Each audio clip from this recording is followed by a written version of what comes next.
Hello, everyone, and welcome to episode 2 of WTALKS. I'm your host, John Mark, WeWALK's head of research and development, and I'm joined with WeWALK co-founder Kurshat.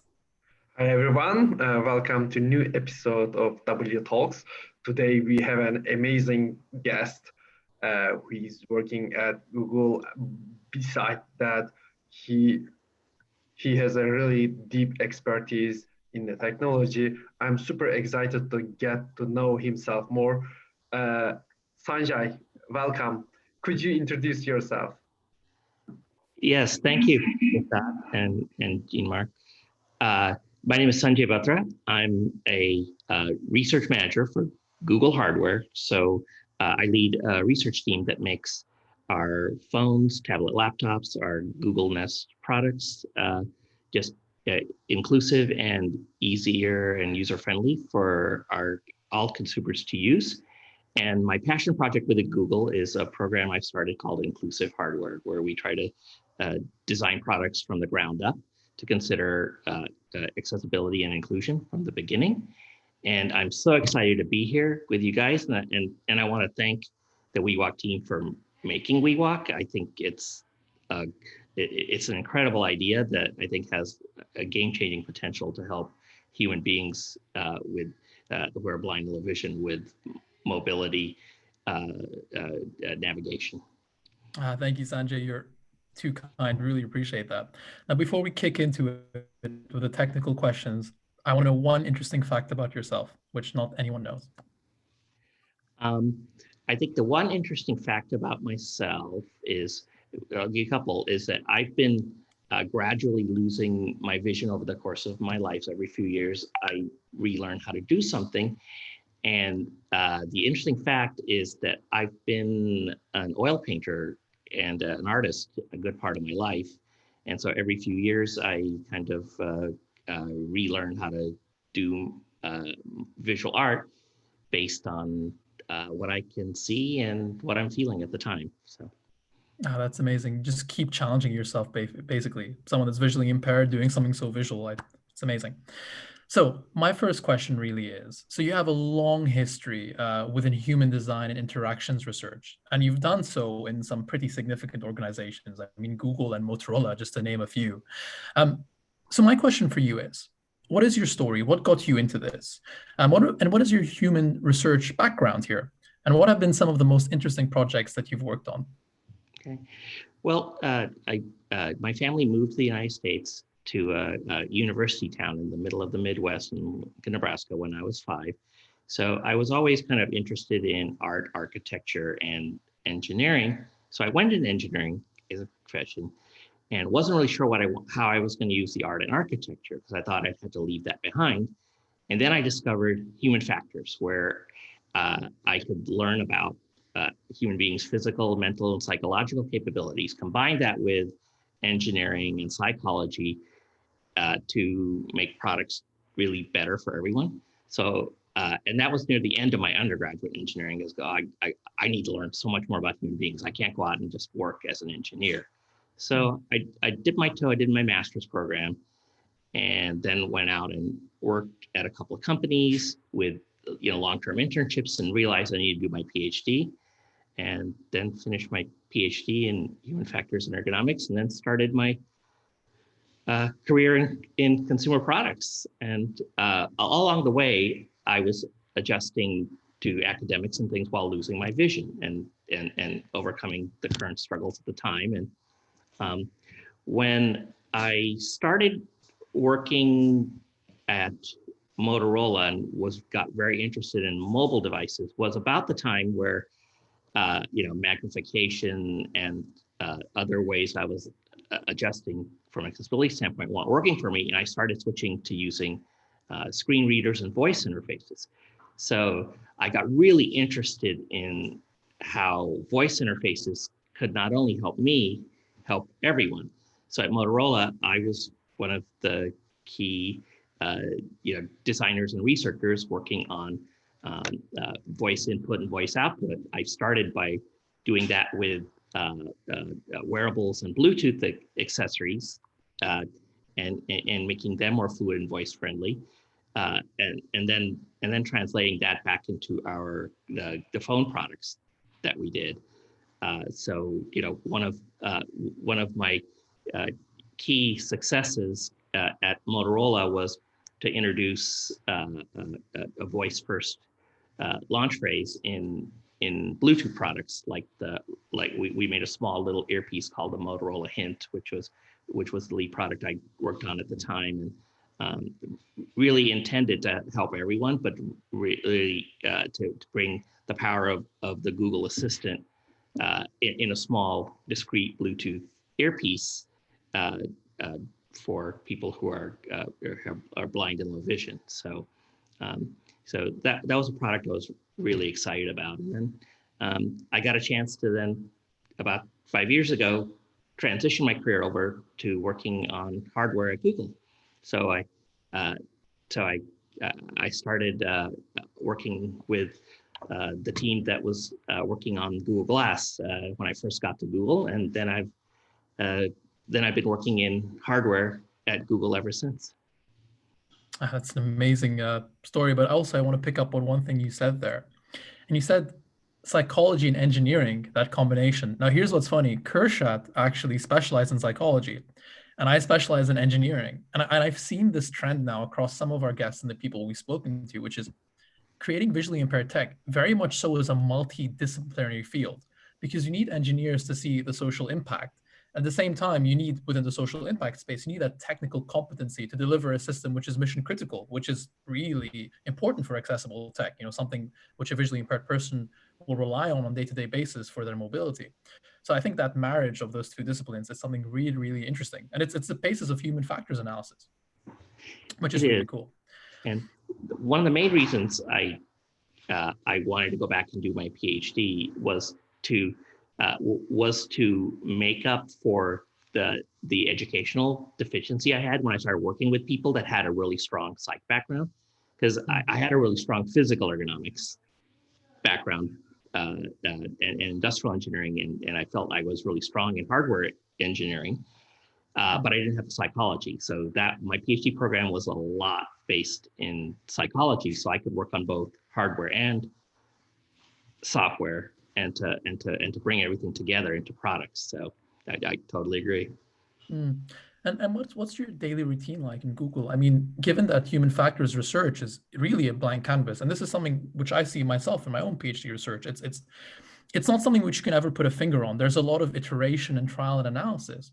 And I wonder, as a visually impaired tech leader, essentially, as someone leading a team into a very almost unknown field, what's it like? What's your routine like? Well, I think one thing that's really great about, and I feel lucky being at Google, is that we internally, will try to, make sure that everyone has the tools they need to be at their best. And so, in the past, when I've been at companies, I've felt like I've also psychologically felt like I should just persevere and not ask for accommodations. But at Google, it feels like everyone can ask for them. So I don't feel like I'm asking for anything special. And that fundamentally just makes someone who, has a disability just feel accepted. And once you're feeling accepted, then, and then you have like-minded people that you're working with and you're leading, they want to solve the hard problems of the world. And building inclusion and accessibility from ground up is not easy. In fact, we struggle with really hard problems at times. But I love working with a team that doesn't want to shy away from those. We don't always get it right, and we end up having to learn from a lot of trial and error. And I think as a manager and a leader, what I've learned the most about teams is to give them psychological safety to try, and if we don't get it right, we'll learn and adjust. Because if you don't, then you won't try. Exactly. And it's about getting it done from the very beginning. Yeah. So, I mean, we see that with a lot of accessibility projects, especially in larger corporations, accessibility always ends up being almost a side requirement after the main project is complete. It's like you lay down some designs, then you go, how do we then make this accessible? However, I think go on. Yeah, no, I think you're right. One of the things that we're trying to build into our hardware design process at Google is uh, uh, at the beginning, we call it gates before projects can proceed. Uh, we've built to our product requirements in hardware now an inclusion component. So the product managers have to be able to answer certain questions on inclusion or have a path to get to them by the time the product's released. So, so our leadership through Brian and my team's advocacy has said we're committing to it. We're going to put the structure in place. Then you guys have got to provide the creative research and inspire designers and come up with the answers to make that happen. So, we're in that beginning process, but and I think you're going to start to see Google products come out over the next few years that have that more considered inclusion from the beginning, because hardware products are a 2 to 3 year development process. So exactly, and you have to get it right, because you cannot just with hardware especially, you can't just iterate. You cannot just go, this is good enough for now. We might make changes sort of 30 days down the line. It just doesn't work like that from a cost effectiveness perspective, but from a usability perspective. Yeah, unfortunately. Jean-Marc, at that point, I have a question. Totally agree. In being inclusive is really important, and especially technology is giving this opportunity, access to social life, access to education, access to work life. Technology is giving these opportunities to many visually impaired people. And also, I have seen that while we were developing the WeWALK technology, we made some insights meetings, and we saw that visually impaired people really love to use voice assistants. At that point, I would like to ask Sanjay, what do you think of current voice assistants designs, and how do you think we can integrate voice in new ways for visually impaired? Well, as I've been losing my vision gradually over time, I've been using, screen readers and voice assisted technology more and more. They're obviously, right now is the best they've ever been. And it's amazing how much more I can do now than I could even do, 6 months or a year ago on them, all the way from the phone, which is my primary way I use voice assistants, to my team also works a lot on Google Nest products, so we have Google Assistant in devices everywhere in our homes, right? So, I think that the technology keeps improving, it keeps getting better. And I see members of my household who don't need it from an accessibility standpoint, want to use it more than going to a screen and typing. Okay, because they can stay more in the moment in certain things. And in the home, it's relatively easy. There's usually not a privacy issue with using it in terms of social disturbance. So a home is a really great place to use it. With all of this technology and voice and things like that, I think the one thing that I think I would like to see improved, and this is also with people working at Google or my industry or anyone working on voice assistants, is we need to make sure that we do it in a way that gives this fluid, natural experience, but also protects and is transparent about people's privacy. I think that is really one of the things that I think our industry needs to work on to make better for people. Fully agree. And the interesting thing you mentioned there is new use cases. And I mean, for the visually impaired, at least we've seen with WeWALK, when you said this actually in one of our previous discussions, you mentioned that with the visually impaired, you can't have a voice assistant which runs off a visual experience. it's like the voice assistant is compensating almost for the visual experience. It needs Yeah. to be its own standalone thing. It needs to deliver its own Right. product rather than try to essentially compensate for a system which is inherently flawed for someone that is visually impaired. Right, because some of the times when I do a voice assistant query, it will give it will give me part of the answer and then says, well, I've sent more to your phone, It's like, so you what? can go and use it with a screen reader. For me, I usually don't go, but I would bet. But I also see my wife, who doesn't have a screen reader issue, not bother and go and be frustrated that I just needed the answer and I just needed the Google Assistant to tell it to me. Exactly. And I have an interesting story behind this, because this ties into Google Glass, to what you mentioned before, and sort of these new use cases which people don't really anticipate. And it's a story which is close to my heart. So I'll tell it very quickly. So 6 years ago, when I moved to the UK to first study here, I was quite uncomfortable with my mobility and my eyesight. Traveling to a new environment that was quite unfamiliar. And I heard about Google Glass, and I thought to myself, wait a second, I have central vision. And Google Glass has a camera with a low aperture, it has a wide field of view. It can see better at night than my eye can, and it projects it into my central vision. So the first thing I did when I arrived in the UK, I went to the Google offices here, and we tried on these Google Glasses. And I was able to walk around. I was able to navigate a room in the dark, which I could not have done so before. And I remember the Google rep there going, we never anticipated anyone to use it like that. And there was like I think it was like a 15-second limit or something on the camera being on. Yep. So you just had to keep turning it on as you walked around. But I was thinking to myself, I don't know how many people would have thought of this, but this has almost changed my life. And the only thing that stopped me that day from buying that set of glasses was the social perception at the time. People were thinking, someone's just, they've got a set of cameras essentially walking around, the privacy concerns, as you'd mentioned. But at the same time, had those concerns been safely alleviated, they're obviously important concerns, but had they been understood for the purpose that I was using it for, it would have had a game-changing impact on my life without harming anyone else. And I think that plays into that point of privacy, but usability at the same time.